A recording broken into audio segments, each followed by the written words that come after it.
Right now, there is a new push from those working at home to go back to the office, and we're taking an in-depth look at the trends nationally and right here at home. Morning Consult has tracked the situation weekly since November. 2/3 of remote workers say they would feel comfortable returning to the office. That definitely wasn't the case at the start of the year, but since Valentine's Day, employee confidence has increased with vaccine availability. But it needs to be on their terms. Check out this yellow line. Almost half of remote workers say they would consider quitting if their employer tried to get them to return to the office before they determined they were ready.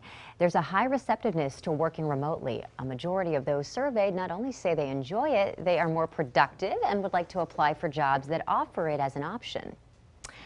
And more employers are trying to accommodate these workers looking for those hybrid options. And as KXAN's Caitlin Carmoot reports, it's reshaping how the office space functions in downtown Austin. Life is back to booming in downtown Austin, but Wednesday is becoming the new Monday for commuters. We notice that trend in the market where people want flexibility and everyone doesn't necessarily want to come back and be at the office 5 days a week.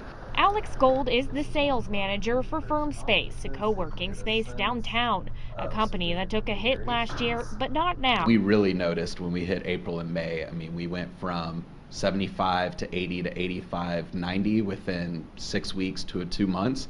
And then just in June, we hit to where we're pretty much at full capacity. He and Createscape owner Keller Davis both say more businesses are eliminating overhead by pulling out of long-term leases or owned offices and moving towards flexible co-working options. There's definitely at least 5 companies I can think of off the top of my head that have joined in just the last few months that have done that exact thing. Companies are just trying to figure out how they're going to use space going forward, and they don't know. David Putman studies the commercial real estate market for Austin-based real estate firm Aquila.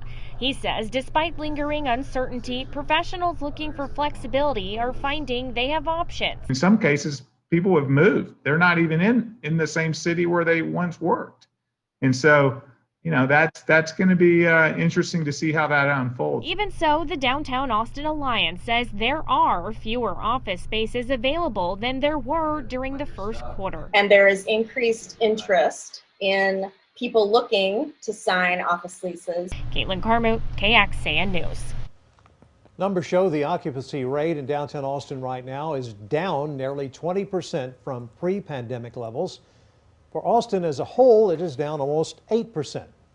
And take a close look at the Crane Watch from our partners, the Austin Business Journal. They list close to 15 office projects currently in construction in downtown Austin alone.